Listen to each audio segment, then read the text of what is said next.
Dan, do you mind if we change this interview to just in memoriam of Barbara Bush? Yeah. Like your thoughts, That's please? cool to me.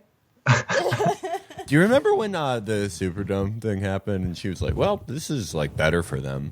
Yeah. That they get to live in Jackpot. the You football got to stadium. come to fucking Houston. Hey, here's the thing about me, dude. If you have a fucking problem with this, I literally think Barbara Bush is the same way she was portrayed in The Simpsons. You have a counter argument to that? I thought not. Felix, I should congratulate you on Spin Magazine confusing it with the rapper logic. I love that, was when fun. that happens. I love that when that happens. It's one of those things that only gets funnier to me every time. He's one of those guys who's like a good technical rapper, but he's like, I'm going to rap about psychology. Oh, Yeah, but he was on Rick and Morty, though. Yeah, he's the Rick and Morty rapper. Yeah. You mean the cool one? Yeah, he's the high IQ rapper. Is there going to be a Rick skin on Fortnite? Is that going to happen? No, but I've already unlocked the Bill Maher skin.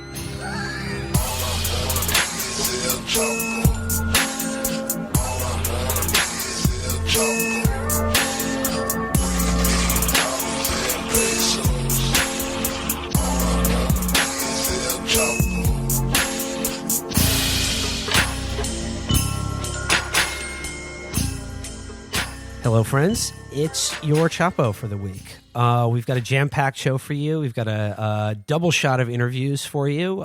First up is Dan Finn to discuss the rather spurious allegations of anti-Semitism being leveled against Jeremy Corbyn's Labour Party. And then after that, we'll be talking with Eric Blanc about the Oklahoma teacher strikes, how that's going, the future of that, and as well as teacher strikes ongoing around the rest of the country. But before we get to either of those, probably the most pressing international news at the moment regards our recent airstrikes against Syria. So without further ado, we finally let Felix tell the truth about Syria. Chapo, let's go. I was laughing that Assad is stupid Fortnite guy. Because when I was reading the article, it was like, reading the reports of it, it's like, they hit his secret chemical weapons base. And it's like, sounds like a pretty bad secret. But then I was thinking about Assad last year at conferences. He was like, damn, whatever you do, don't hit my secret base. Y'all can't know about that one.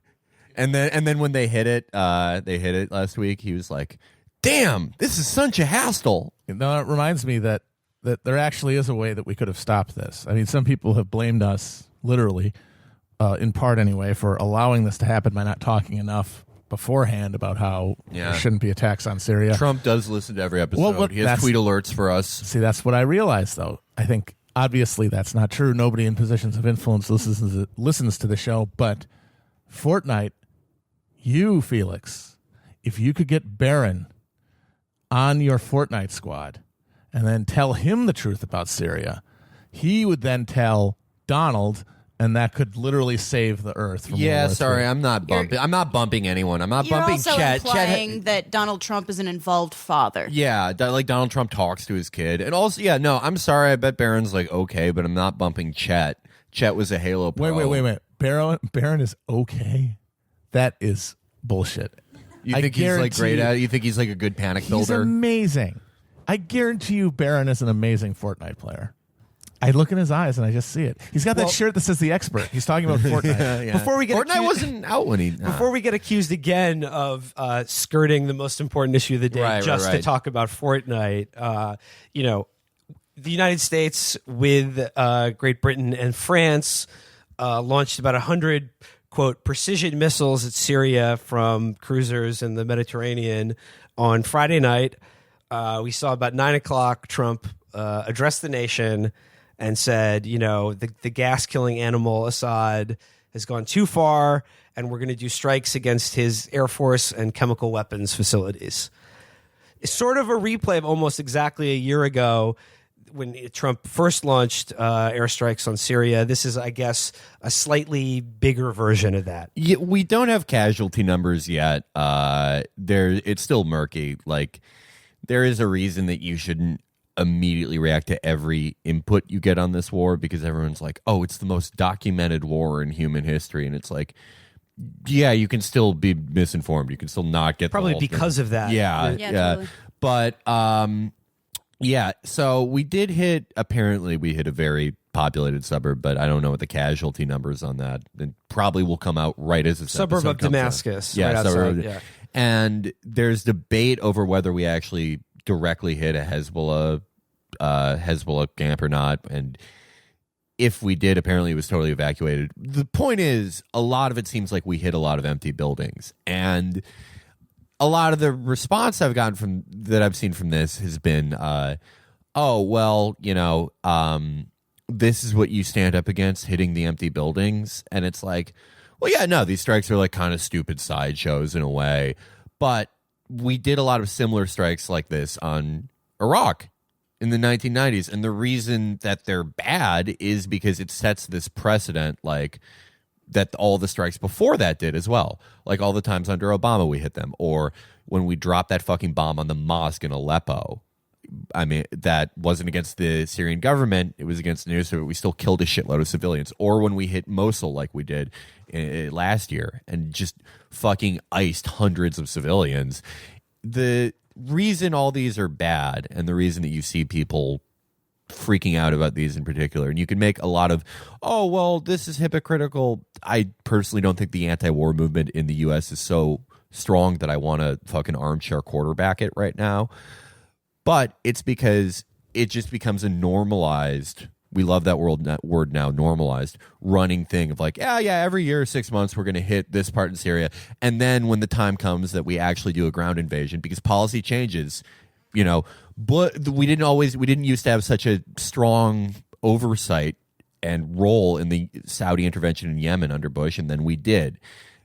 Because if there's precedent for these things, and if there's a running thing that's we see as normal, it becomes easier for the state to do it. Yeah, Felix, I agree with you, and I think we talk about this a lot, about hypocrisy not being a good political strategy. First of all, because no one likes a smug asshole. Right. And second of all, because people aren't consistent, ever. None of them. So this doesn't make any difference. But there is something truly shocking about, like, okay, France is there, which is hilarious because half of the people freaking out over Trump doing this are like, Macron is my boyfriend. Like, I mean,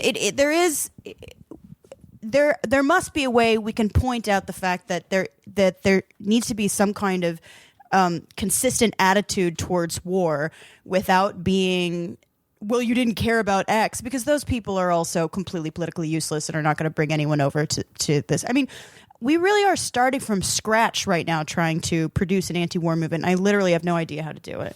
What I find interesting about the reaction to these current airstrikes and the fact that Trump is doing them, obviously when I watched that press conference, his address to the nation on Friday, I felt sick to my stomach thinking about what might happen should this idiot decide to take too big of a bite and actually kill Russian soldiers or artillery or something like that. I mean, again, the potential for this to spiral out is, of course, great, or it could just be one of these, and I think that what you said, the word normalized, this kind of almost ritual quality to these airstrikes and the way it's being talked about. I just wanted to bring up two examples of these sort of liberal foreign policy establishment that consider themselves anti-Trump, consider him the grave threat to American democracy, an agent of Russia, etc., but nonetheless support these quote, precision airstrikes on Assad because they think the use of chemical gas is so beyond the pale and so ghastly that only America can enforce those norms. I just want to... By the way, rebels also used gas on Kurds in this exact war. And we've hit opposition groups before, but we did not hit them for that. Powerful duo, though. Anne-Marie Slaughter and Samantha Power. Slaughter and Power. Yeah. Perfect Dickensian names for these two. Anne-Marie Slaughter says, I believe that the U.S., UK, and France did the right thing by striking Syria over chemical weapons. It will not stop the war, nor save the Syrian people from many other horrors. It is illegal under international law, but at least it draws a line somewhere and says enough. It's just morally and legally indefensible, but at least we're whipping out our dicks and putting it on the table. And then the next one, Samantha Power, says, I see the case for opposing U.S. strikes and hashtag Syria. Trump is anti-Muslim, deceitful, trigger-happy. He lacks a Syria plan and any seeming regard for international or domestic law.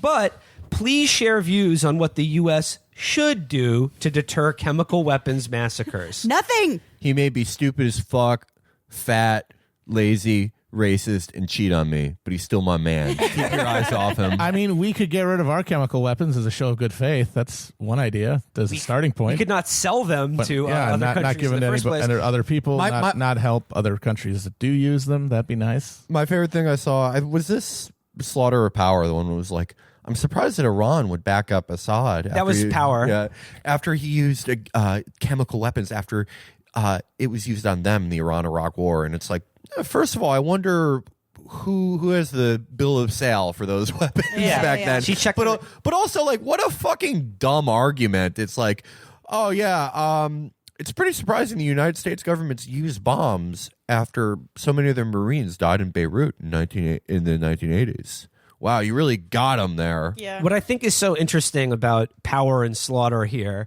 is that they both acknowledge that this is illegal. I mean, I know international law is sort of It's a fig leaf. made-up concept. It's a fig leaf, but they're saying I'm sorry, it's for babies. It's no blatantly offense. illegal by the standards of international law, unconstitutional by our own law. Slaughter even says it won't help the Syrian people or stop the war. No more but work. they all think that it nonetheless is the quote right thing to do, because for them, like the thing that absolutely cannot be acknowledged is the idea that the United States can't and really shouldn't try to stop these quote chemical weapons massacres. Like, we are the absolute authority in the world to enforce that norm by any means necessary. Yeah, an arbitrary norm, because the fraction of the people killed in the Syrian civil war have been killed by chemical weapons, and you could kill another 100,000, 200,000 people with conventional weapons, and it wouldn't cross any lines, so it would be fine. But I think what this really shows is so much of the elite opposition to Trump is, we know it's aesthetic. They don't like him being president because he's grotesque. But beyond that, they even know deep down that not only are you only grossed out by him because he's this disgusting huckster, but you don't even think he really has power.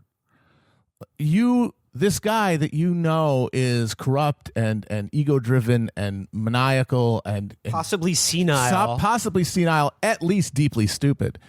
You're comfortable with him sending cruise missiles into the heart of a Russian war that client features other nuclear powers. Yeah. And not be too worried that it's going to trigger World War III, and because you know that he's not really in charge of this. He know that this imperial military system operates under its own logic and under the supervision of its own real deep state, the military state, and that he's essentially a hood ornament. So it really makes you have to ask people like this, why do you give a shit about Trump anymore? Like, why do you care that he's corrupt? Why do you care that he's dumb?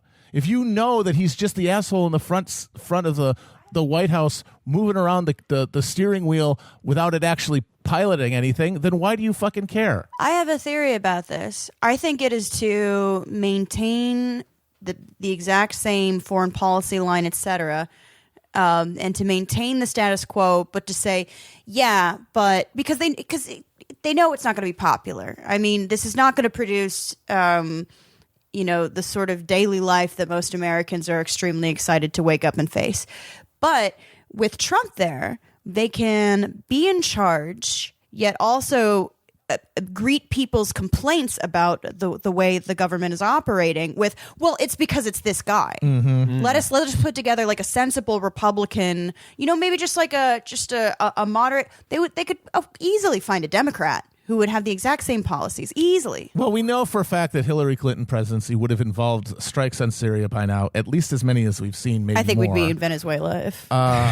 Maybe. Yeah, maybe. Who the fuck knows? Don't hold your breath, because Mike Pompeo gets in there. I mean, we're already in there in some capacity. We're already in all these places in some capacity. We have over 5,500 contractors in Syria, one contractor for every U.S. troop we have there. We're already in all these places, and Operation Condor 2 is just starting. But yeah, all I got to say to that is, but her emails. That's right. Yeah, that's right. She tried to warn y'all when she was running for president against the other guy. Oh God, shut up! But what I find fascinating about what you're saying, and the slaughter and power line, and this sort of foreign policy blob that considers Trump a dire threat to democracy, but nonetheless seems to support his ceremonial bombing of a country in a civil war, which, as you said, also includes Russia and Iran, is that like there is this almost ritual quality to it, where it doesn't matter who's giving the orders to send these cruise missiles into Syria.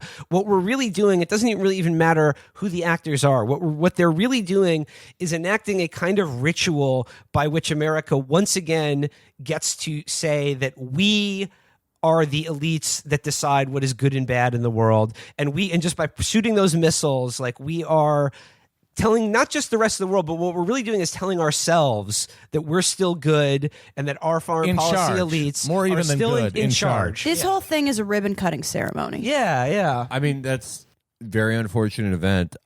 President Donald J. Trump, he did the Independence Day speech about how It's perfect too because he loves a ribbon cutting ceremony. Yeah. He's like, I get to sign something. Yeah, he did that. He did the Independence Day speech about how we have to stand up to not let innocent people be killed. We have to stand up with our friends Israel and John Bolton to not let that happen. And then he talked about how he could have fucked Cheryl Tiegs, and he got into a Harrier jet, and he just crashed into the ceiling and immediately exploded. He tried to do the vertical takeoff in the hangar and it exploded. He's like, this Air Force guy was like, Mr. Trump, don't touch the throttle. He's like, okay, great, very great, thank you, wonderful day. I was the best pilot in New York. Also, in other sad news, John McCain was just doing a solo Cessna prop flight in Arizona, and he somehow crashed in Damascus. He's a POW again. Very sad. If these anti-Trump NatSec people were a little smarter, they would realize that they should keep Trump president forever. They should inject it with stem cells or stick his head in a jar. Yeah, and he's have great him for be them. The fucking They get to be like, oh, we don't like it either, but then he just keeps doing. Right. Yeah. That's the ideal situation, is to have this horrifying, grotesque ogre that you can dump all of the bad consequences of the eternal imperial foreign policy onto, because he's the one who's fucking up the implementation, but still have the actual policies that are necessitated by the logic of the empire. Yeah. When Trump is president for life, when it's just his head on a Tassimo machine, they'll have what they want. He'd be on a Sibian. People say His head on the Sibian, but it's just going up through his neck hole, so his head is and on he's a addressing permanent the country. He's like, ladies and gentlemen, we're new King Caracas. Did you guys see the clip of Glenn Greenwald talking with Eli Lake on Al Jazeera? He got about owned this? so First of bad. all, Eli Lake looking beautiful. some people like, they don't photograph well, but you see them like in motion, just gorgeous. There's a point in it where Eli Lake's trying to say, like, Glenn made the point that if, Assad is so bad and we care so much about his terrible massacres, our good allies, Israel, is literally shooting journalists in the head for approaching a fence and then cheering about it and watching, like soldiers watching and laughing. Civilians as they posted up gun down civilians. in deer stands with popcorn. Yeah. And even more than that, our good friend Saudi Arabia, their charm offensive, their wonderful new prince, is carrying out what many are calling the worst humanitarian disaster in the world right now. Eli's response to that is, look, our allies, for all their flaws, are not perfect. And then he tries to start into a second point, and Glenn just goes, oh, they're just flawed, Eli. They're simply just a few imperfections there. And then Eli, it's like how Matt sometimes eats off your plate, or I leave the doors open. And then Eli follows it up by saying, I don't think you can compare Saudi Arabia to Iran, because Iran is responsible for the deaths of 2,000 American troops in Iraq, because they gave all those shaped charges to the insurgency. Yes. And Glenn Greenwald said, what were those troops doing in Iraq, Eli? And he goes, securing a constitution, protecting a government. So it's like, you can't compare Saudi Arabia causing a famine that is killing probably 1 million people. What about the 3,000 Americans on fucking Lower Manhattan? who were not invading a foreign country. Well, we didn't even get to Israel yet. I'm just kidding, everybody. I think the Black Eagle Trust Fund did it. Again, anyone who is trying to make this argument that like, oh, we just simply have to do something about Assad, they're talking out of their ass. Like, I don't get why even if you believe that we have to, or something has to be done about it, why the fuck could you possibly think that America would be the ones to do something about it or make it better? Well, here's something we could do. We could let in more than 11 refugees. Yeah. We could let in refugees that aren't millionaires. That's a lot of the ones we let in. A lot out of the 11 were millionaires. Yeah, who again, should still be let in, but yeah, we should let in refugees, and then a massive policy of geographic ignorance built into our public education system, because people always do this dumb shit where they're like, people can't even find North Korea on the map, and then they poll people who can't find North Korea on the map, and they poll people who can, and the people who can are like, by the way, we need to do something about them. And it's like, this is why you should be somewhat skeptical of anyone who claims to be an expert in any kind of region or foreign policy, because usually they become an expert because they're fascinated with the conflict of the area, and they want to, to a man with a hammer, and it's just, you're not going to find something.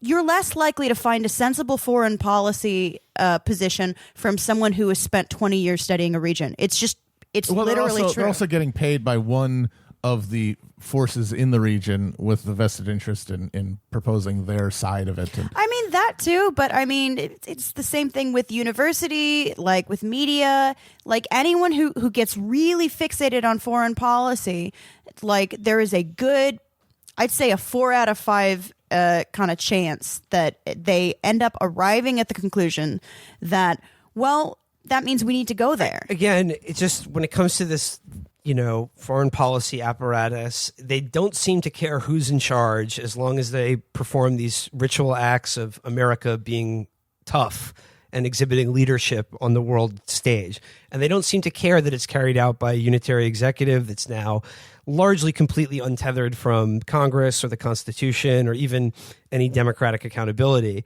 And they don't even mind that the person in charge of it is a doddering lunatic who they regard to be a danger in every other respect. So, I mean, again, it's sort of an old chestnut, but it just brings to mind the old, adage, the definition of insanity is doing the same thing over and over again and expecting a different result. Like these Libya, Iraq, like the list goes on and on. Like, did these people ever think that some good is going to happen out of this, or they're finally going to get to the moment where like they get to be like FDR or like the World War II conquering heroes or something? The point really isn't the outcome for these people, for just the more rank and file cable news talking heads. The point for them is that it feels reassuring and strong in a way to call for airstrikes, to see them meted out with the same fake precision that we always say that we have. It feels good to speak with this authoritative manner on what needs to be done, and then for everyone above them who's actually part of the state or part of arms manufacturers, they directly profit off of it.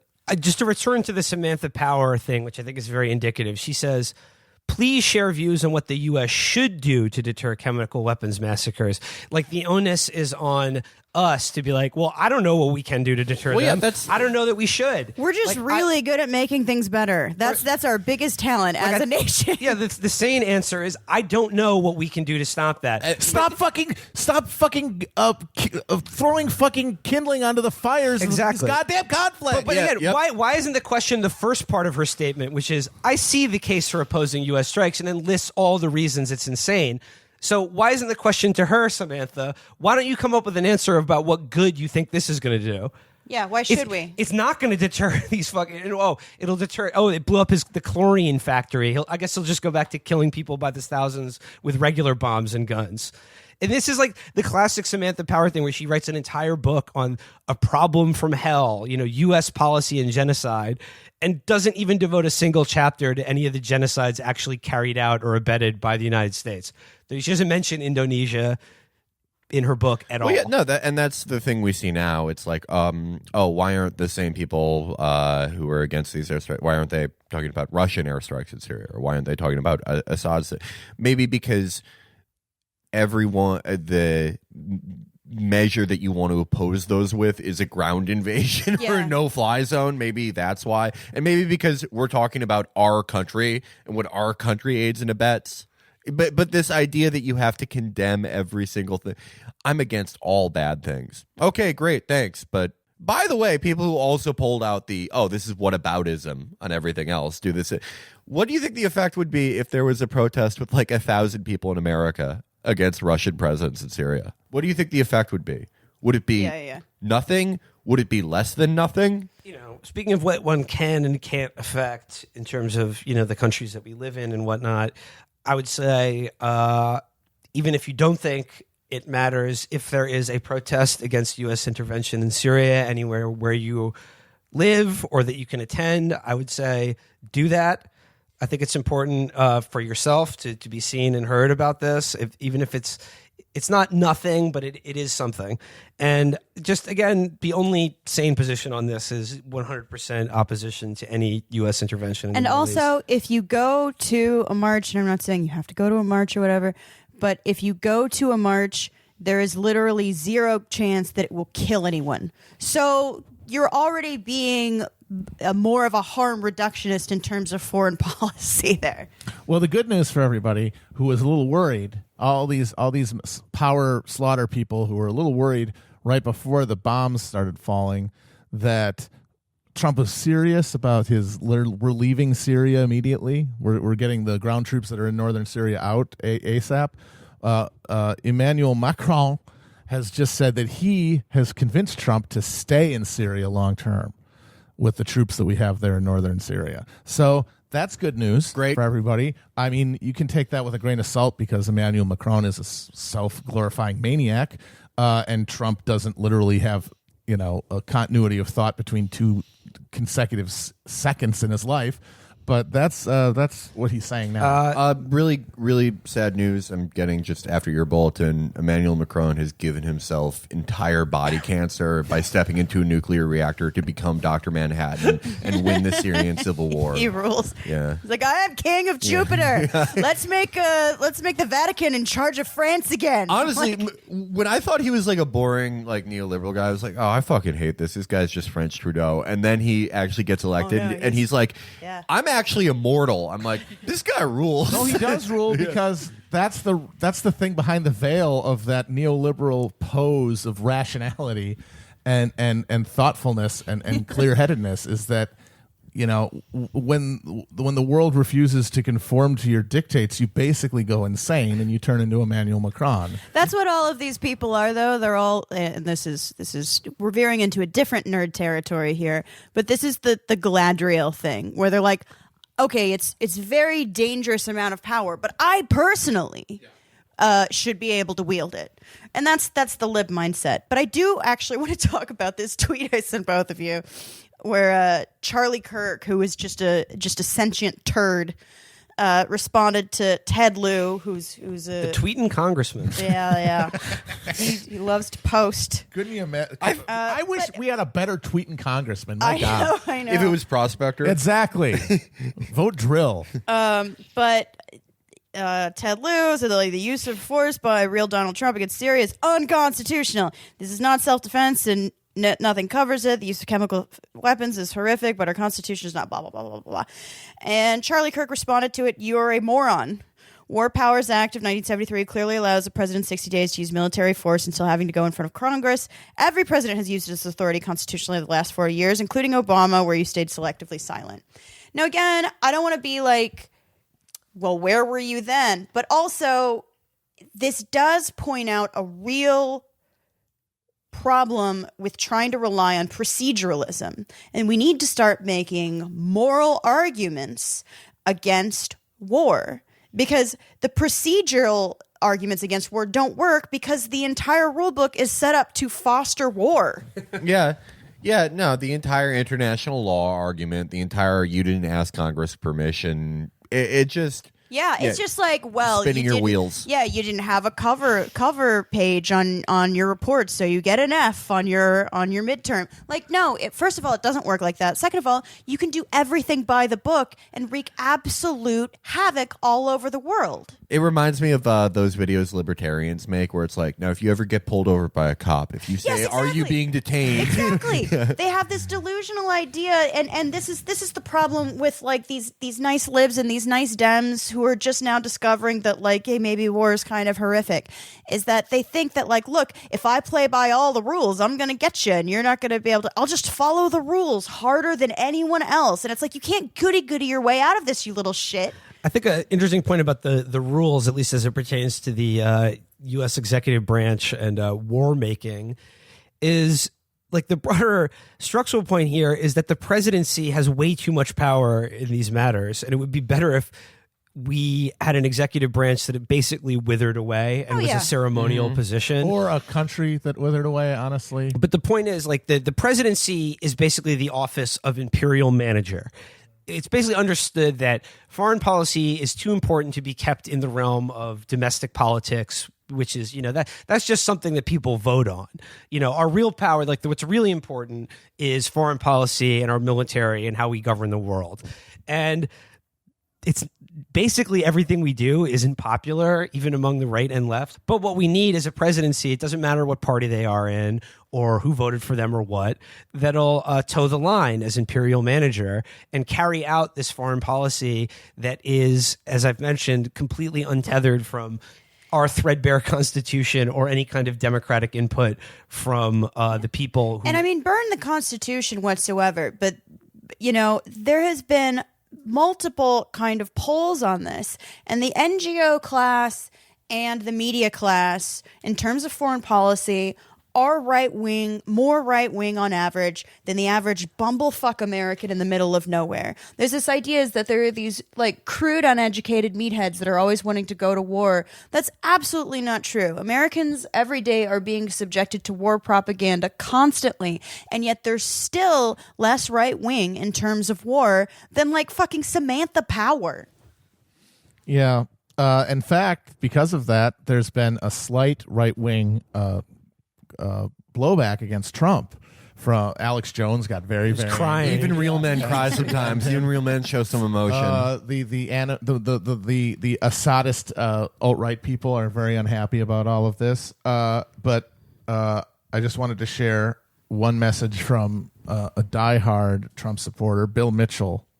For any of these people Staying who are strong. Any of these people who are doubting their big wet boy just because he went back on his explicit promise to be less imperial and less aggressive in foreign policy and got us more involved in a war that he said he wouldn't and tweeted about over and over again. Oh, can I just say says, before this, when Alex Jones was crying, he said, Trump betrayed us. Is no one in this world pure? And to say that about Donald Trump, just our pure boy. I thought Donald Trump was pure. Until that very moment, I thought this glistening, they thought he was barren, sybaritic monster was my pure boy. But to Alex Jones and the rest, Bill Mitchell says, when you only back your president when he does 100% of what you want, you're not a supporter. You're a user. Holy shit! Oh, Bill isn't. Can we lead artist. out? Can we lead out with Tammy Wynette's "Stand by Your Man"? Let's do it. Oh, dude, that is the rebuke. That is the 2018 rebuke of fake friends. I'm sick of people manipulating President Donald Trump. But that's the end result, where politics is basically your Instagram feed. He's just another thought that you follow, and people need to get off his back. He's doing the best he can. You're a user.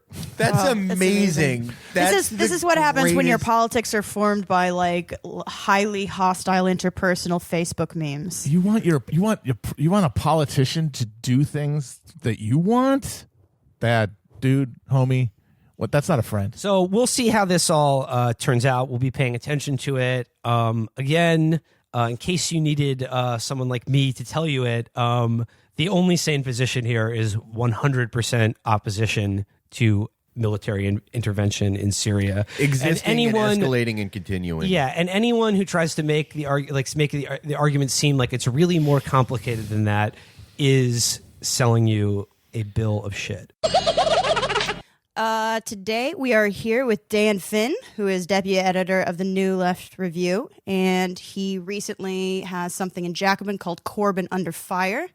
I don't know who all has been following this, but if you caught that fantastic Daily Mail headline, I believe it was, "They held a beetroot in the air and shouted, 'Fuck capitalism.'" Now, there are a lot of differences and similarities between like UK media and American media.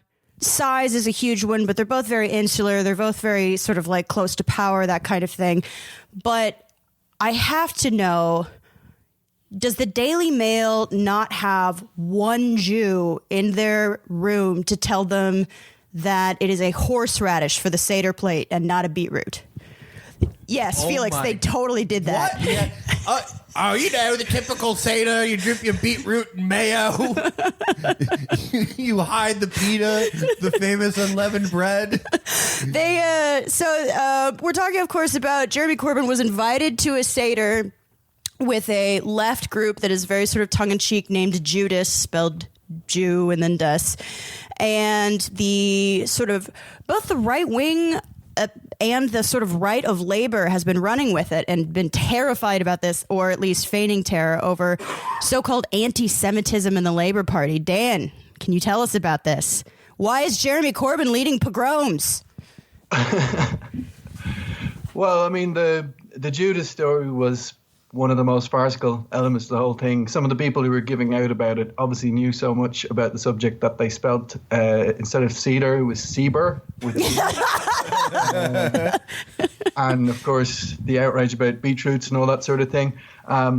It did have a positive side to it, that this hitherto very obscure, marginal left-wing Jewish group in Britain all of a sudden became nationally famous, and they managed to overtake on Twitter for the number of followers the Board of Deputies, which is I would say, the very conservative establishment voice of the British Jewish community. And that was one of the reasons why Judas was set up in the first place, that they wanted to challenge that monopoly of, Jewish political expression from people who are very right-wing, support the Conservative Party, don't just support Israel, but support Netanyahu, people who send messages of congratulations to Donald Trump without mentioning any of the dog whistles about George Soros in his campaign. And those were the very people who have been pointing the finger at Jeremy Corbyn. But along with the Daily Mail and the Telegraph and the Times and all these very right-wing newspapers that have a history of openly flirting with racism or just getting down and dancing with racism, including anti-Semitism. With Corbyn, I think, and the Labour Party, I think the main thing is to focus on the big picture, because people often get caught up talking about individual cases. But the big picture, there's a narrative that's being put about by large parts of the British media, not just the right-wing press, the liberal press as well, the BBC, which say the Labour Party is riddled with anti-Semitism from top to bottom. It's a cold house for Jews. That was a phrase used by columnists for the Guardian newspaper, liberal newspaper. It's a party for the many, not the Jew, which is... That's fantastic. That sounds like a title that we would have come up with. And that whole narrative is just completely false and defamatory. And when people are asked about this, the question that's always put to Labour Party members, whether they're senior politicians or ordinary members, they always say, do you accept that Labour has a problem with anti-Semitism? And that's a trick question, because nobody's going to say no. Because if you have a single member with anti-Semitic views, that's a problem. How many people are in the Labour Party right now? Over 500,000. So there's going to be one or two anti-Semites. Yeah, it's about 1% of the population, the adult population in Britain is now a member of the Labour Party since this big surge in membership post-Corbyn. And the cases that have been brought to light, I mean, there certainly have been cases of Labour Party members making anti-Semitic comments on social media especially, but they're counted in the tens and the 20s, not in the thousands and the tens of thousands. So you're not talking about 10%, you're not talking about 1%, you're not even talking about 0.1 of 1%. And of course, that doesn't mean you should say that's fine. There's less anti-Semitism in the Labour Party than there is in British society as a whole. Of course, the left-wing party should be trying harder. They should be going the extra mile. They should be doing everything they can to root out any kind of bigotry. And that's perfectly fair to say to Labour that they should do that. But that's not the argument that's been put there. The argument has not been that some Labour Party members have made anti-Semitic comments, or even that the party's own disciplinary structures aren't up to scratch, or that the leadership has been guilty of some failings. If that had been the main line come from the media, that wouldn't have been a smear, that wouldn't have been a lie. And I think the majority of people, including Corbyn himself, would have responded to that in good faith. They would have seen it as a constructive engagement. But instead, they've been bombarded with this hysterical stuff, absolutely hysterical, giving the impression that the Labour Party has the kind of atmosphere of a Munich beer hall in the 1930s. And some of it is just completely hallucinatory. Just to give you one example of a story that was published in the New York Times by Howard Jacobson, who's best known as a novelist, but he's a very strong detractor of Corbyn and the Labour Party as well. He wrote an article after the Labour Party conference last year in which he claimed there was a motion on the conference floor proposed to question the truth of the Holocaust. Now, that just never happened. It was completely made up. It's not even an exaggeration of something that happened on the conference floor. He just made it up. And I would have thought the New York Times had fact checkers, but they allowed that to get through, and people must have read that and thought, well, it's in the Times. That has to have been true. If it was true, it would be a really shocking thing to read about, but it just didn't happen. There's plenty of examples of that. There's all kinds of innuendo where people are accused of anti-Semitism just because of things they've said about Israel. I'm sure you're familiar with some of these arguments where it's not quite said that to criticize Israel is anti-Semitic, but people are accused of singling out Israel. They have an unhealthy interest in Israel. Why don't you talk about Syria? Why don't you talk about other countries?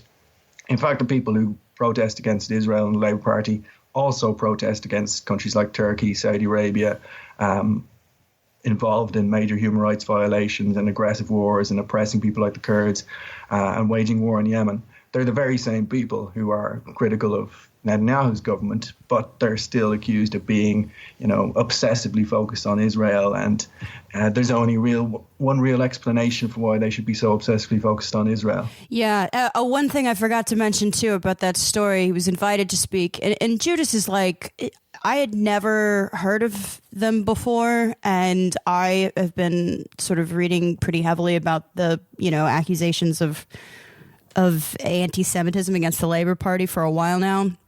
But he was invited and he brought the horseradish from his garden because he is an angel. That he really is the best type of Seder guest. Yeah. Sometimes you do bring... What, a goy?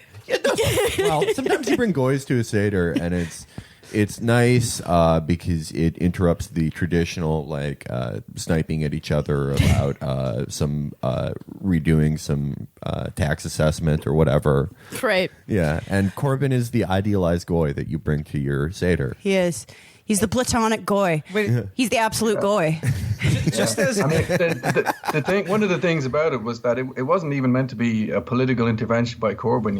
He was just, these guys were his friends because the people behind Judas, they're veteran left-wing activists in London, a lot of them in North London, and they've been friends with him for decades. So they invited him along, not because he was the leader of the Labour Party. They would have invited him along when he was just an ordinary Labour MP. And he went along not out of some political calculation, but just because he wanted to go along to stay with his friends. I mean, one of the most surreal stories that, the Mail got 2 or 3 days of outrage out of it. And one of the most surreal stories they had was exposing the shocking fact that Corbyn had shared a table with a man called David Rosenberg. And I think this is the first time David Rosenberg ever made it into the national press. But anyone who's been around the left in London would know him pretty well. He's a great guy. He's a historian who does walking tours about the Jewish history of the East End of London. He helped organise the march for the 80th anniversary of the Cable Street demonstration in the 1930s, which is when the Jewish community in the East End came out to confront Britain's fascist movement along with non-Jewish left-wing activists and beat them off the streets. The Mail managed to get a whole story about the shocking fact that Corbyn was sitting down to talk with this man, David Rosenberg, without mentioning the fact that he was Jewish. And they quoted out of context some things that David Rosenberg had said, arguing that, as I would say, the whole narrative around Labour anti-Semitism was completely exaggerated and largely manufactured. And he was presented by the Mail as some kind of sinister apologist for anti-Semitism when, anyone who knows David... His name is David Rosenberg. Well, there's that, but, he's also been someone who's been very careful to speak out whenever he does see anti-Semitic attitudes creeping into left-wing circles or people picking up certain tropes that they don't even understand fully, conspiracist stuff, stuff about the Rothschilds or George Soros or that kind of trash. He's always been very clear in speaking out against that. And yet he's, travestied by the Daily Mail as some kind of, Gauleiter figure. Right. Well, I think, too, you saw Judas get smeared as these kind of self-loathing Jews, too, because they're like in the Haggadah or whatever, they do the Palestine supplement to the Passover prayer that's, kind of like... it's a very common thing for left-wing Palestinian sympathist Jews to do, but I think people went one of two ways with it. Like, oh, look, he's doing this cynical PR move, or they said, oh, look, he found the most anti-Israel Jews he possibly could. Yeah. I mean, and people managed to hold those two views simultaneously as well. Right. Very convenient.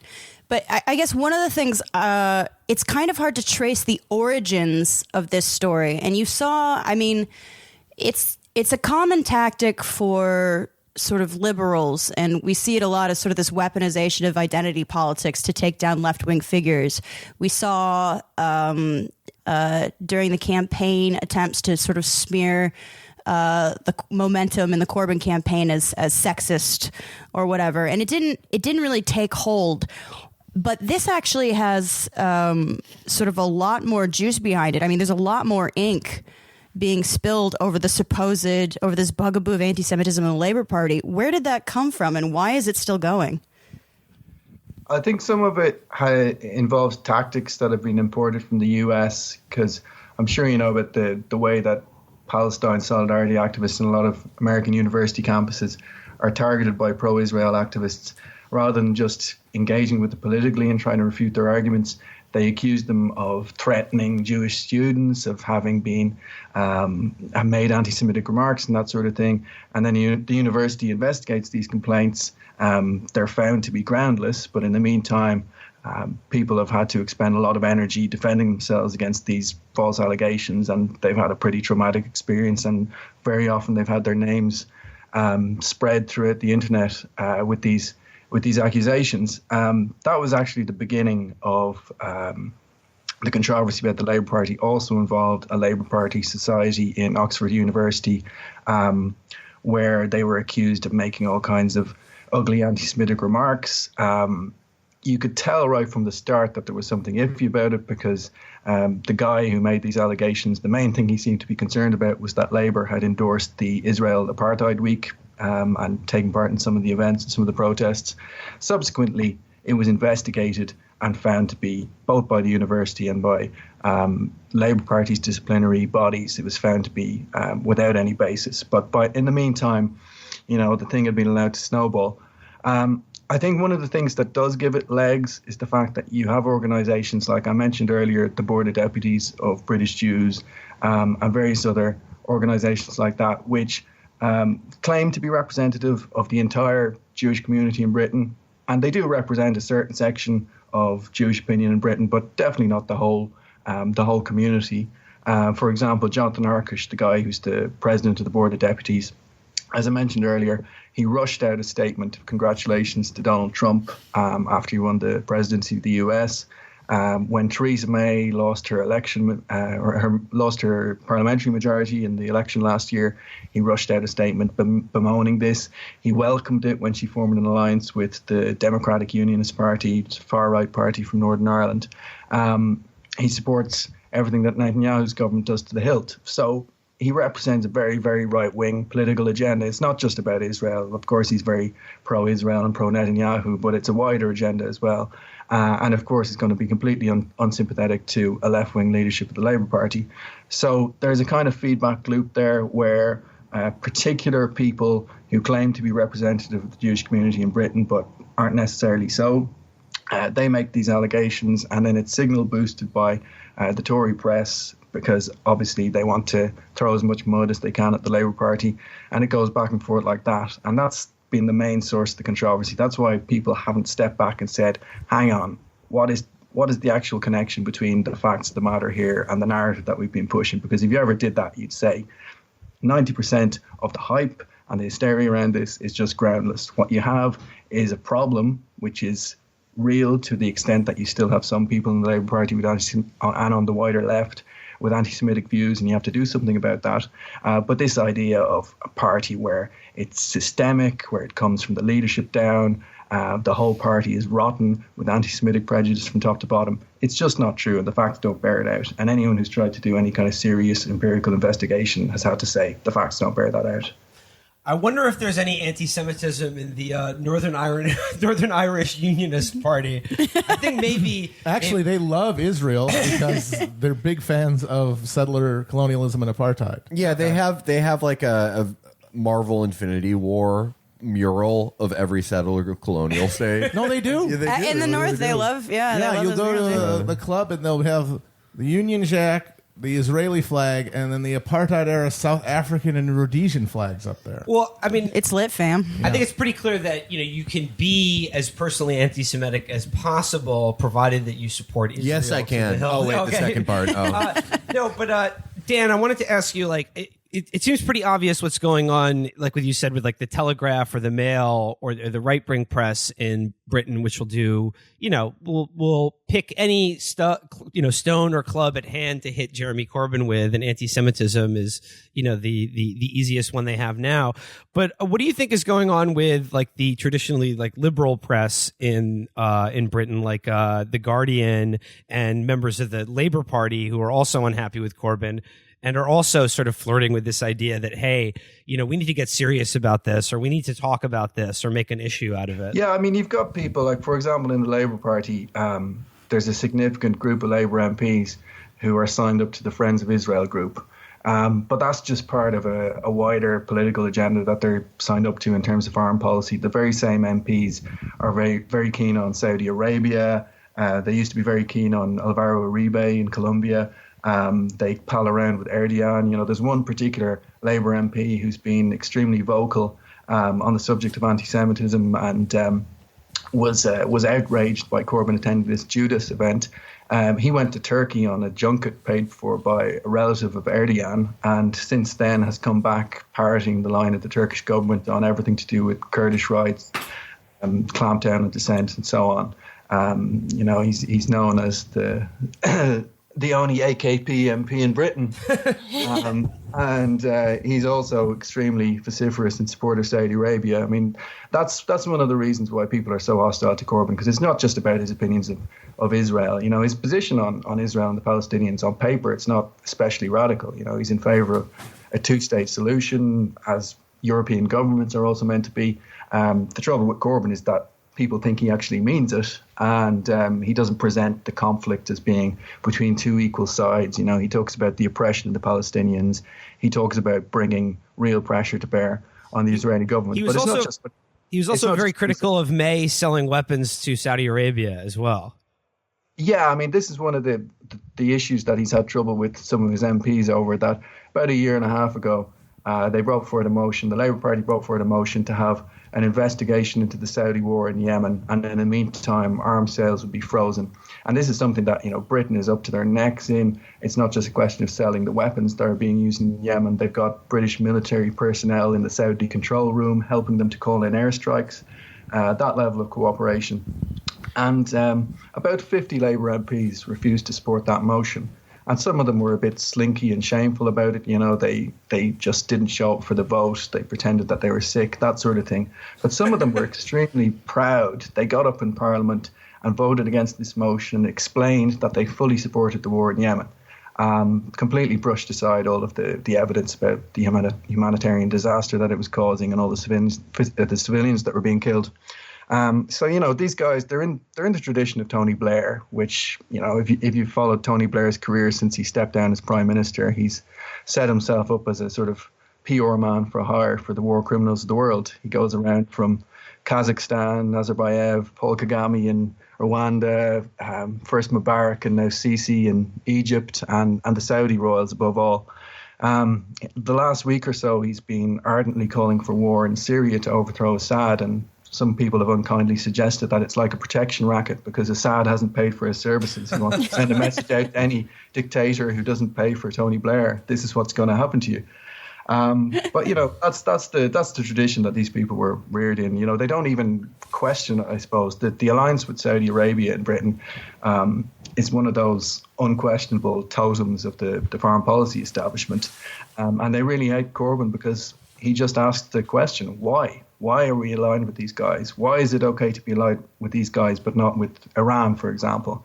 Why is Iran beyond the pale but Saudi Arabia is a perfectly respectable force? A couple of months ago, the up-and-coming, the real power in Saudi Arabia, the young royal there, he came to London on a visit, and it was extraordinary being around here. There were like billboards in the street, full-page ads in newspapers to welcome, this kind of thing. It was the sort of thing you'd expect in North Korea, really. But that's the extent of the loyalty to Saudi Arabia.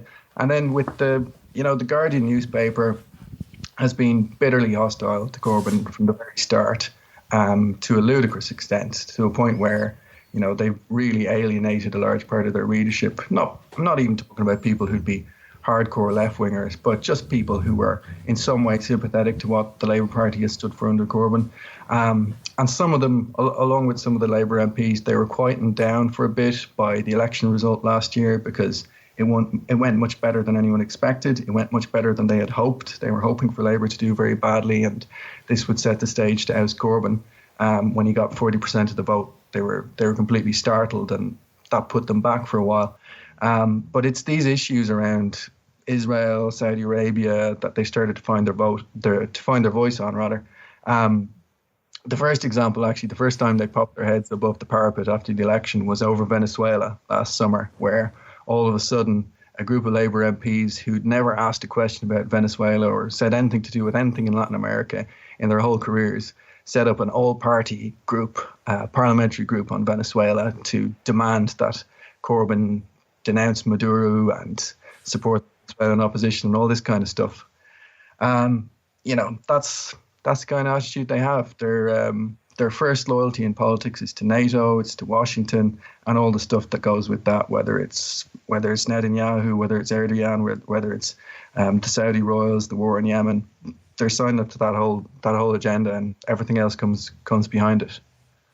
That MP you talked about, is it John Woodcock?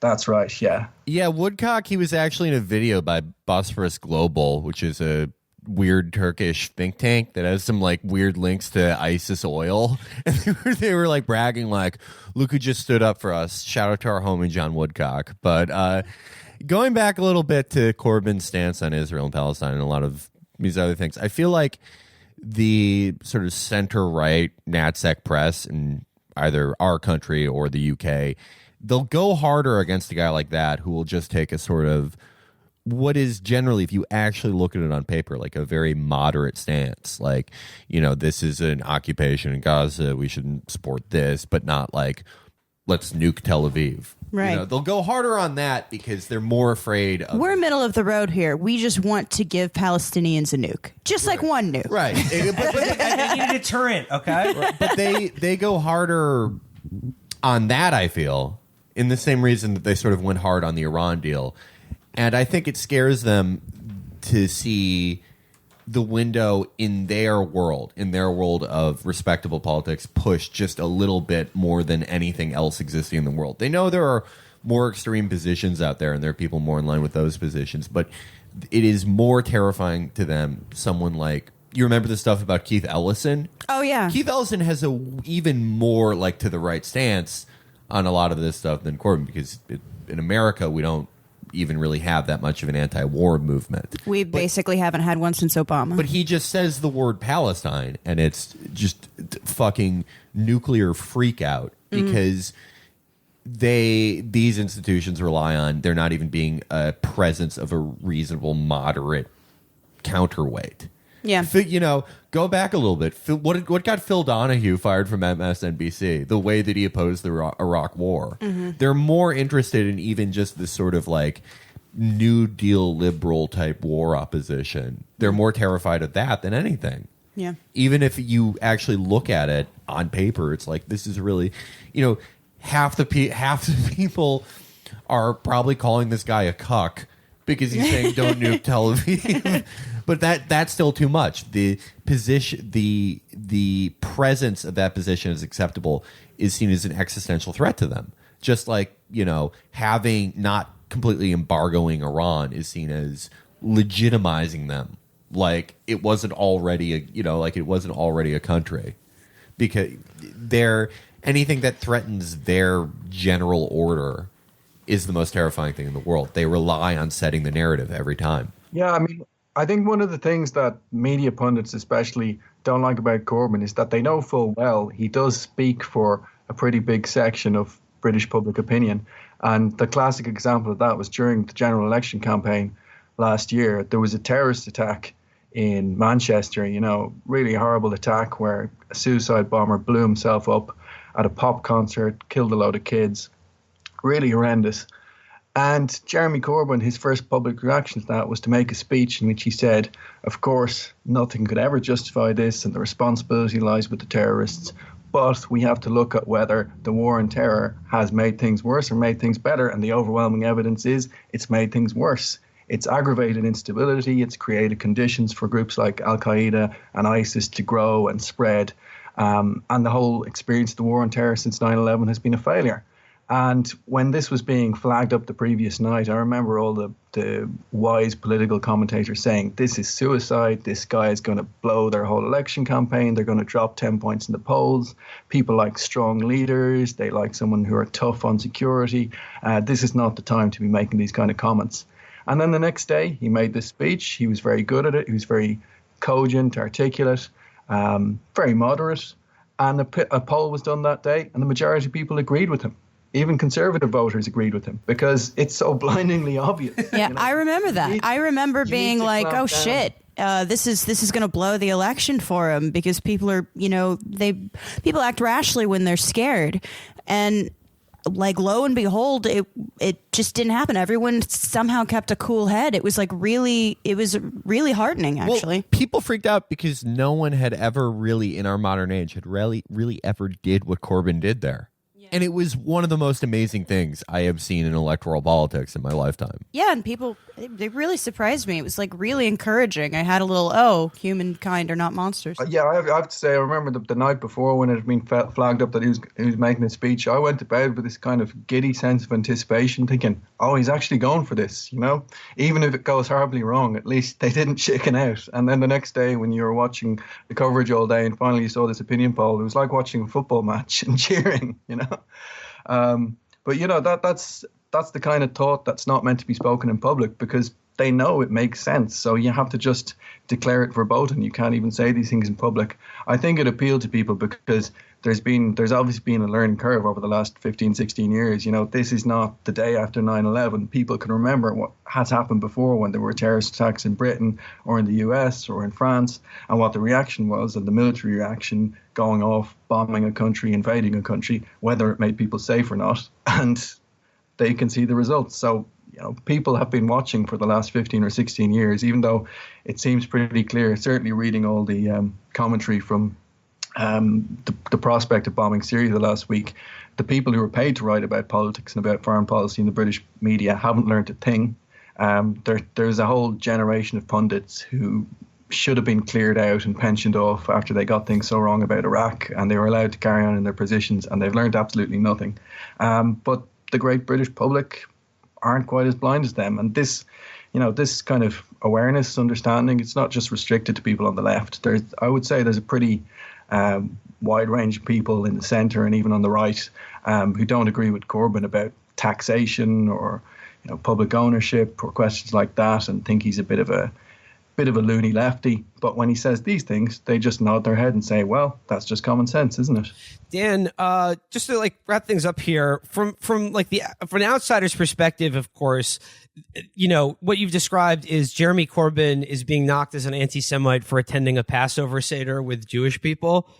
And, it seems ludicrous, but are you worried that Amber alluded to earlier, like the original line of attack when the election was happening was Labor and Jeremy Corbyn in particular and Momentum, they have a problem with women.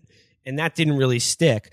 Are you worried that this anti-Semitism line has more purchase or more staying power than the idea that that they have a problem with women or that they're mean to women? I certainly think it has more purchase, but I think the real danger of the stuff that's been talked about so much in the last couple of months, because it wasn't just the anti-Semitism controversy, because before that, you had this 2 or 3 weeks dedicated to the idea that Corbyn was a Czechoslovakian spy.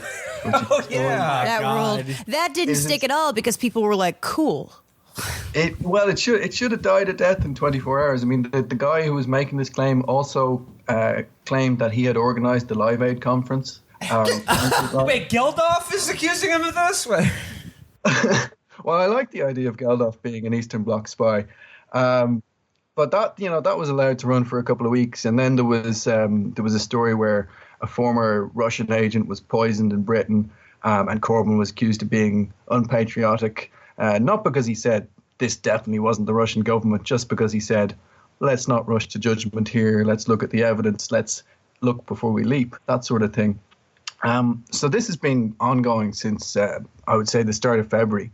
And it means that while Labour is tied up with these stories, it doesn't appear to have had much of an impact on their polling figures. Their polling figures have held up during that whole period. But it means they don't get the chance to talk about their actual policies, their manifesto. They're going into the local elections. They're going to be held here in a few weeks' time.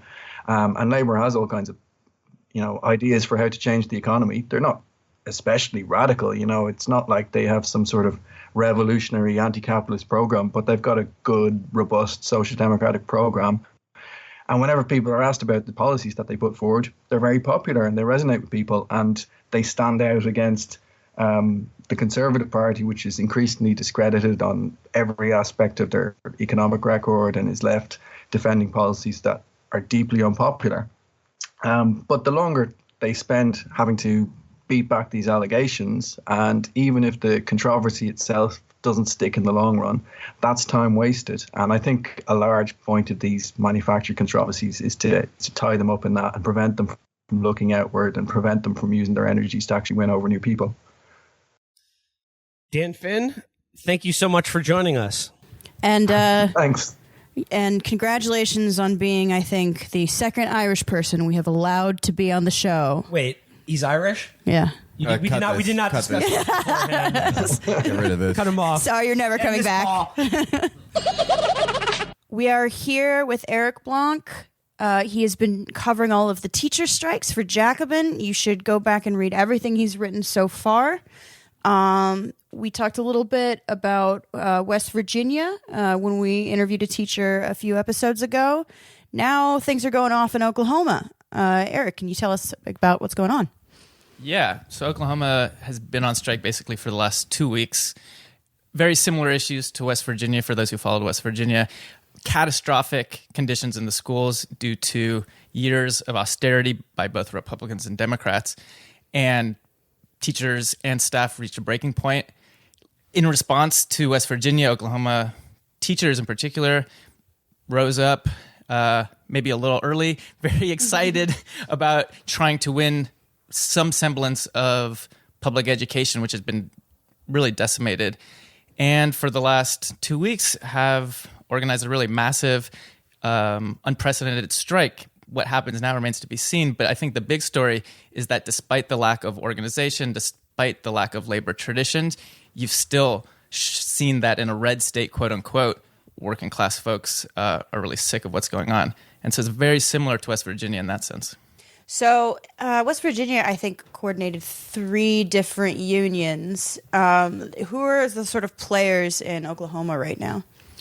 Yeah, the thing to keep in mind is the level of organization in Oklahoma is significantly lower as far as both trade union organization and what we could call like militant minority, as far as radical workers who've been organizing, who have more of a class struggle perspective. So both of these forces are significantly weaker, and it's a major factor in the way that the strike is played out. And so you have one major union, which is the Oklahoma Education Association. And like a lot of other unions, most other unions, it's focused on lobbying the Democrats in a really ineffective way. And that has led to an impasse, which is one of the reasons why we see these wildcat strikes both in West Virginia and in Oklahoma, because the old strategy didn't work. The going and pleading with the legislators didn't work. Voting in the Democrats didn't work, because when you did vote them in, they kept on cutting taxes just like the Republicans. Right. So what that means then is a lot of people just tune out, right? Sure. If you don't see any alternative, you're going to tune out. And the mobilization from below, therefore, has taken a really, what people would call spontaneous, but really what that means is people organize without any institutional framework to cohere their mobilization. And the dynamic then is that there was a Facebook page, like in West Virginia, that created some vehicle for the rank and file teachers who wanted to organize a strike on the model of West Virginia. And so the two main forces, I think, if you want to think about the overall contour of the movement, are the union and the rank and file, largely organized through two Facebook pages. But unfortunately, the difference with West Virginia is that it's remained up until very recently almost all on Facebook. The type of organization building that went into the previous strike, where there was really months of build-up actions, a lot of really important steps to build organizational capacity, that type of dynamic didn't really happen in Oklahoma. So you had a strike called with very little of an organizational base to push it forward. And so it's a little bit more hollowed out of a movement. We're recording this on a Sunday right now. I just want to, in terms of the time frame, what is the status of the strike as of now? Is and this idea that it may persist into a wildcat strike come tomorrow when this show probably comes out? Yeah, that's an excellent question. The current situation looks pretty bleak. The union leadership, after more or less 2 weeks of fighting, to their credit, threw in the towel without consulting the membership. Last Thursday said, it's over, we're going back. Didn't put up a vote to the ranks and pivoted to saying we're going to get them in November. We'll remember in November, which basically means trying to elect Democrats in November. Even if that was your strategy, which I think is a dumb, counterproductive strategy, even if that were the case, you would still want to win the strike. It doesn't actually make sense to end your strike. And the support is there.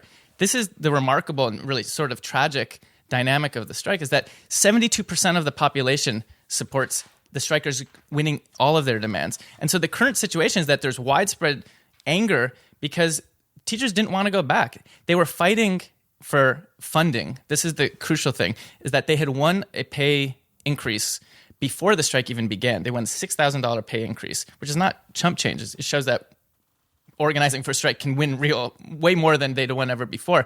So what they've been striking for these last 2 weeks is an increase in funding for public education, because, as I mentioned, the schools have been decimated. They haven't won that. So people wanted to stay out. The union leadership threw in the towel. And unfortunately, it's unclear whether there will be a wildcat on Monday. There's a lot of anger. People over the weekend have tried to cobble together via Facebook, via some in-person meetings, calls for people to stay out on Monday. My guess is there will be probably hundreds, if not thousands, of people at the Capitol on Monday. Whether that's enough to really turn around the momentum, which has largely dissipated, is an open question. Well, I mean, I don't know why you're poo-pooing the electoral strategy. It worked great in Wisconsin. That's why now the number one place kids get educated there is Chuck E. Cheese. But what is the thing that made the leadership essentially blink in the face of popular support and continued enthusiasm among the actual teachers? Well, we should keep in mind that the leadership was pushed much further than they wanted to go. This is not a leadership that is, just raging for a while, waging for a strike. They saw what was happening from below, and they realized that the ranks would go beyond them if they didn't get on board. And so this, in some ways, was a convenient excuse. The excuse was that the Republicans, after 2 weeks, hadn't given anything. So their explanation is, we tried, the pressure we had wasn't sufficient, so we have to go back. Now, there's two ways of looking at that. You could say, yeah, that's a logical conclusion. They tried, and now we have to pivot. But what people from below argued, I think correctly, is no, there's an alternative, which is you have to deepen the mobilization. There's all sorts of possibilities to deepen the mobilization. For instance, what about state workers? The state workers have been screwed just as bad, and there was push for state workers initially to come out on the first day of a walkout. So that could have happened, and there was calls for that. They didn't do that. There was also the case that if you keep the strike going, the pressure would mount on the politicians to cave. Really what this was is an endurance test. Who's going to stay out longer? Unfortunately, the leadership threw in the towel really before the ranks were ready, and I think before the struggle was over. What's interesting to me is that they got the pay raises, and where the union leadership threw in the towel was on improving the schools. Usually, people only like teachers when they are, seemingly these selfless people who are willing to work for absolutely nothing, but they are, they're sympathetic when they're saying we need these conditions to teach children. This is sort of again, they walked away from the table earlier, at least the leadership did, but it is interesting that they got a big pay raise. I mean, was the pay just so low that public opinion was just had to concede that no one could survive off that? Yeah, the conditions for teachers in particular were so bad that even before the strike, there was talk amongst Republicans that we have to give them something. The obstacle has been that you have to have a 75% supermajority in Oklahoma to pass any tax increases. And so despite some of the moderate Republicans saying, yeah, we should give some pay raises for years now, there had been an institutional block. This strike was sufficient. The threat of a strike was sufficient to have forced everybody to grant the teacher pay raise. But even then, it barely makes up for the years of no pay increases whatsoever. And it doesn't do anything to the conditions in the schools. So the pay raise is great. We shouldn't poo-poo that. That's a real thing. Of course, yeah. And people feel good about that. But what do you do if you still have no functioning chairs in your class? You still have these textbooks. People might have seen these pictures of over a decade before. You have ceilings falling in. So in those conditions, it's understandable why teachers would want to stay out and why students would want their teachers to stay out for their own conditions as well. Yeah. On the issue, though, of concessions and at least the pay raise, which, as you mentioned, shows that a strike can accomplish way more than not striking would have. But by comparison to West Virginia, when we talked to that teacher, he said that their main thing was they wanted the pay raise to be funded by a new tax. And what ended up happening is the pay raise ended up being funded by cuts elsewhere, which is sort of a Pyrrhic victory, because if your raise is getting paid for with cuts to social services and things that people would otherwise be sympathetic to you rely on, they begin to blame you for the first place, so that they weren't able to get a new revenue source to pay for their increased pay. How did that shake out in Oklahoma? Right. The first thing I would say in West Virginia, it's a little bit more complicated. There was a surplus of a lot of the funds that paid for the raise. It wasn't that it came out of deep new cuts. Okay. So that got pushed by the Republicans as a way also to spin it when they conceded.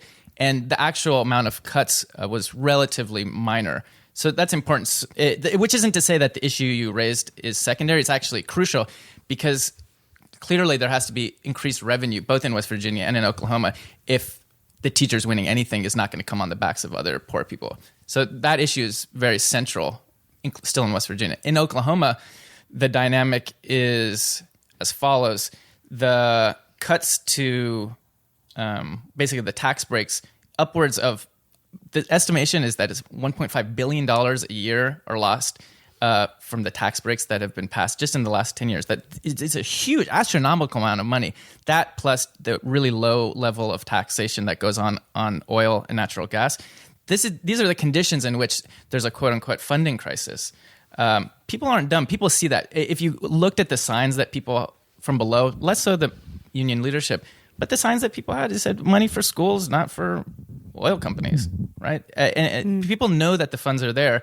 Students know that the funds are there. It's a question of putting the pressure on the corporations and the politicians that are bought by them to concede those. So the demand has been, for instance, in Oklahoma, you have to pay for the schools, for instance, by raising what's called the GPT, which is it's basically a tax on extracting oil and natural gas. Right now, up until just this last concession that was made to pass the pay raise, it was at 2%, which even just 3 years ago, it was at 7%. So the big concession that now the Republicans gave to pay for this raise only brought it up to 5%. It didn't even go to where it was just a few years ago. People are talking if they were to tax oil and natural gas on a commensurate level to Texas or Alaska, they would have literally hundreds of millions of dollars to pay for schools. So it's just a question of political will and political pressure to force them. I was wondering if you could talk a little bit about the politics of the striking teachers. Now, in West Virginia, we have it on very good authority that there are quite a few militant leftists involved in coordinating that strike. You wrote in an article in Jacobin called Red Oklahoma about a sort of a history of left activism in Oklahoma that isn't really present. But it does seem like there is potential for that growing at this point now. And I think also, I want to emphasize this point because people are extremely insistent on, sorry, that's Will's cat. He's kissing your ear. He's playing a little flirty right now. It's the wobbly cat. Yeah, Excited. Oh, what was I talking about? Oh, yeah. People tend to just paint the entire middle of the country with a broad brush, and there's this sense of, look, there are red states and blue states, and neither the twain shall meet. Could you talk a little bit about the political landscape? The idea that people in between the coasts are these dupes of the Republicans is clearly widespread, and it's also been very disproven by recent events. People need to wrap their heads around that. The mass strikes that we're seeing are by these so-called really, people have been written off for decades now. And what you see is when there's actually a class perspective put forward, people seize on it. Mm-hmm. And in West Virginia, we saw that. A lot of the people who are on strike voted for Trump. Mm-hmm. Right? These are not, by any means of imagination, radicals or leftists or even liberals. Yeah. So the question of just their sheer material interest in not having to leave the state and being able to pay rent, plus their very sincere commitment to their students, both in West Virginia and Oklahoma, pushed them to fight back, irrespective of what they might think about the Republicans, many of whom they'd voted for even very recently. So the difference I see in West Virginia and Oklahoma is that there's somewhat still of a, as you mentioned, a living leftist militant labor tradition in West Virginia. And I think that gets a little exaggerated sometimes. There's a really romantic view of West Virginia that doesn't actually correspond to the reality. Yeah, up until very recently, that labor tradition was pretty dormant at best. And so when you're actually on the ground, right to work passed. People didn't try to fight for that. So sometimes there's a danger of explaining West Virginia as this anomaly because everyone there just remembers the coal mine wars, and that's not really what's going on. You have a very small group of radicals who correctly, beginning in November, started orienting towards a strike. And I think there's big lessons there because what you see in Oklahoma is there was also radicals in Oklahoma who have organized, but they weren't involved in labor. And I think this is a crucial lesson for anybody who wants to revive a socialist movement or working class movement is the role of a small group of dedicated radicals in the labor movement is crucial. If you don't have that, then you get Oklahoma right now, in which workers were just as militant, the support was just as high, but the accumulated organizing experience and lessons that the leadership of radicals in West Virginia was able to push forward through the struggle hasn't existed in Oklahoma. And it's one of the reasons why it's more disorganized and why the strike appears to be at an impasse. Yeah. You brought up one of my favorite buzzwords earlier, which is spontaneity. People, I think, now really love the idea of, these spontaneous protests, which is one, not true. These things require a lot of planning, and two, it's deeply insulting because the amount of coordination and especially experience that goes into this is just mind blowing. And the problem with union organizing too is that you are actually going to lose more battles than you win. That's especially now. You lose some things and you make mistakes and you start to build organizational capacity, and then you do better next time. Do you think that this could be sort of like a long fight kind of situation? Yeah, well, clearly the struggle on a national level isn't over, and even in Oklahoma, there's no way of saying what will happen on Monday, and the struggle by no means of imagination is over. People are mobilized, and there's a dynamic when you have a mass strike. No matter what happens, the amount of people who've gotten politicized in the span of 2 weeks is really remarkable. It's hard to put that genie back in the bottle, right? People have a sense of power. No matter what happens, people have a sense of power that's going to be hard to dissipate. So I think both in Oklahoma and more generally, what we see after West Virginia is a real strike wave. It is a strike wave, and the ripple effects of that are continuing very broadly. Just this coming Monday, there's going to be a walkout of teachers in Colorado. Arizona is still potentially planning a strike. North Carolina is going to have a walkout in May. And so what you see is, because these conditions of attacks on public education are so generalized, the sense that these aren't inevitable, that you can fight back and win, that you can strike and win, that idea has already caught, and I think we should expect that to continue to rumble across different states. The big question is how we get that to the quote-unquote blue states, where you have entrenched liberals who don't want that to happen, and that hasn't happened yet, and that's going to require more organization. As this moves to other states, you alluded briefly to what some alternatives to an electoral model, or just remember in November as being kind of a dead end. You alluded to some other alternatives. For these other states, what would your advice be about what a winning or a strategy that has a potential to win would look like? Right. Well, the first thing I would say is people don't really like too much advice from New Yorkers telling what to do. So I'll be a little general on this. The conditions on the ground are very particular in every place. And one of the things I would say about Oklahoma is the danger in assuming that there's a model, that you just 1, 2, 3 Facebook group, strike, bam, and you win. That being said, there's some general lessons that we can point to.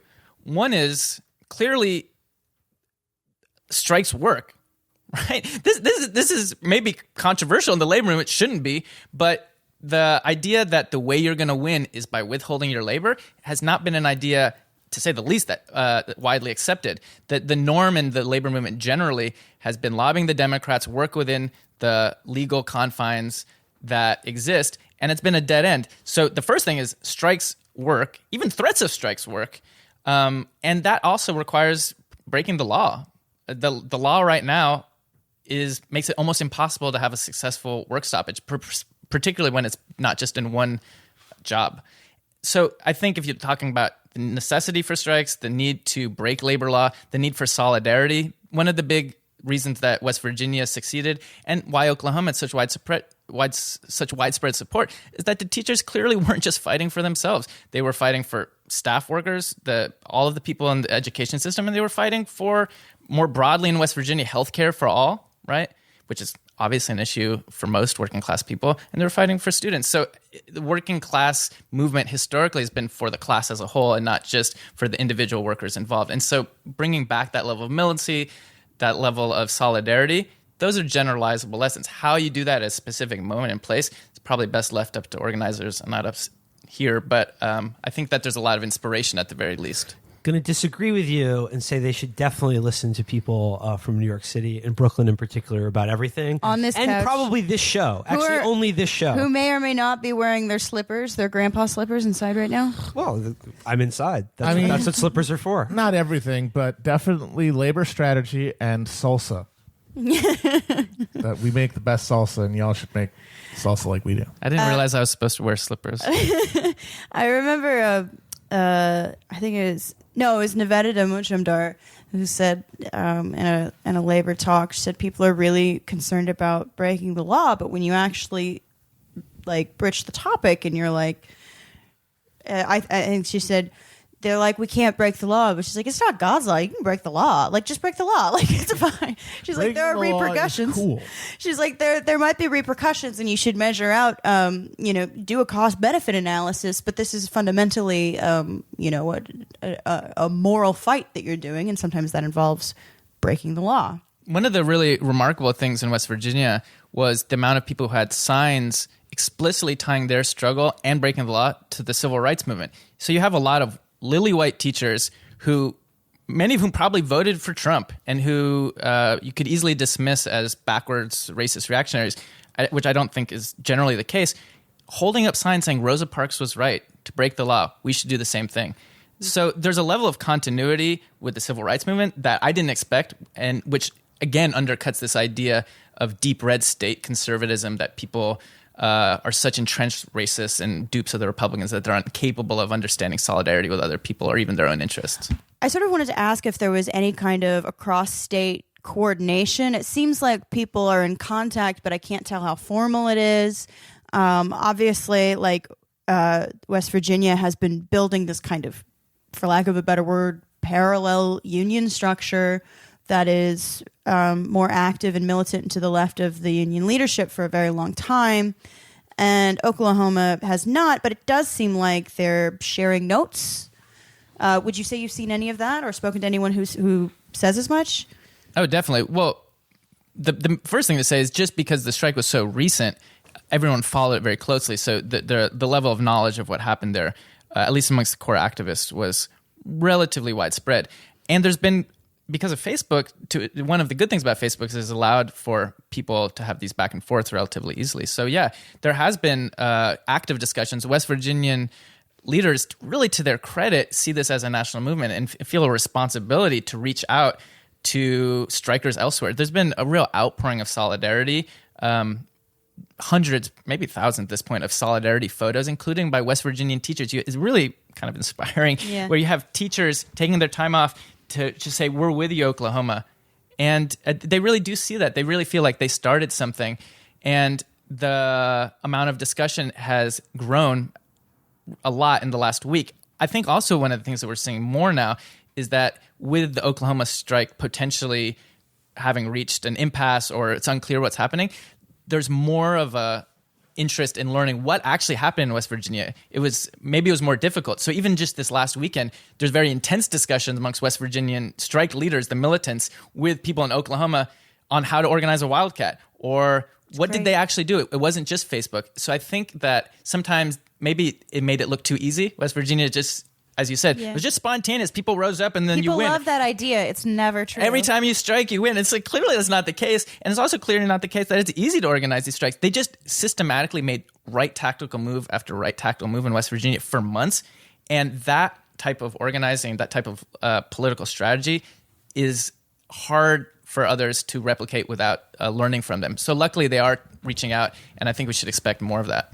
Well, because people are having to, like you said, like relearn what it means to even have a labor movement, like literally. I mean, people, even the few people left in this country who are members of unions, like that basically just means dues and then you sign off on the contract. The idea that it carries any more of a deep responsibility or, action, that's kind of been so lost that it's like dead nerves being sort of reignited to even try to figure it out, which means, as you say, West Virginia is going to be very important because if Oklahoma does end up being sort of a disappointment, then all of these other nascent movements in these other states are going to have to like deal with that and not be discouraged too much. And so there has to be learning, like you say, from the other movements that have been more successful. Right, because there's different ways you can look at it. You could look at this and say, well, West Virginia was a one-off, right? They had a labor tradition and they won. That's not going to happen anywhere else. I think that's not the case, and the proof will be in the pudding. We'll see what happens in Arizona and in other states. But really the factor that changed it was the level of organization, and that is hard to build, but it's doable. And luckily, in some of these other states are also learning, not just from West Virginia, but also Oklahoma now. And they haven't, by everything we've seen, they haven't thrown in the towel in other states yet. And in fact, it continues to spread. So the political generalization of all of these experiences is going to be ongoing for months. And luckily, we can actually have these debates now, right? In the past, we had to discuss in the 30s or, what happened back then, and it seemed like the distant past. For tens of thousands of militants, teachers, and young people and socialists were able to look at what's actually happening and try to draw the lessons. So I think that's very exciting. Yeah. I think it's incredibly exciting to me because I've been waiting for a very long time for people to be like, oh, remember these old tools like the strike and the slowdown and, sabotage and things like that? Those worked. And those are still the tools that work. And we have to capital is very cagey, so we still have to be creative in organizing and everything. But it's still the same tools. And literally only workers can shut it down. A lot of unions have, I think, shifted over to try to do sort of kind of social movement based stuff, which has been like very kind of mixed at best. You're being generous. Yeah, it's been a big fucking failure. And I understand because you kind of want to go where the fire is, and you're like, well, people are marching in the streets for this or that, and if we do this, and we can associate and build off their fire. But it's like, no, this kind of like general free-floating sentiment is just never going to give you the kind of material political power that a militant, organized labor movement will. Right. That's the big lesson, I think, is that still our power is primarily at the workplace and our ability to withhold labor. Now, that is a really simple thing. We don't need to reinvent the wheel. But that, as an idea, is something that even most socialists, I would argue, in this country haven't yet been fully won to. Yeah. Right? There's this idea that, there's a bunch of different struggles. We're going to support them all, which is great. I think we should. We need to fight against all forms of oppression. We need to do all of that. Yeah. But at the same time, we need to be strategic. Where do we focus our energy? Where do we focus our work? Yeah. And that hopefully will be a lesson that can be learned from this, is that, if we're going to fight and win and not just fight to bear moral witness, then we need to have a real base in working class communities and in the workplaces that are strategic. And I think that's teaching, healthcare, and logistics. It's not a mystery. People have been arguing this. Proof's in the pudding now, and so it's a question of doing it. Yeah, nurses, teachers, truckers, drivers, things that are not easily replaced. We really do have to be strategic about this stuff. Eric Blanc, thank you so much for joining us and talking about the teacher strikes in Oklahoma, and now hopefully much of the rest of the country as well. Yeah, we hope to be in touch again because we know that this is going to keep happening. The producers have passed me the note. Chapo Trap House does not support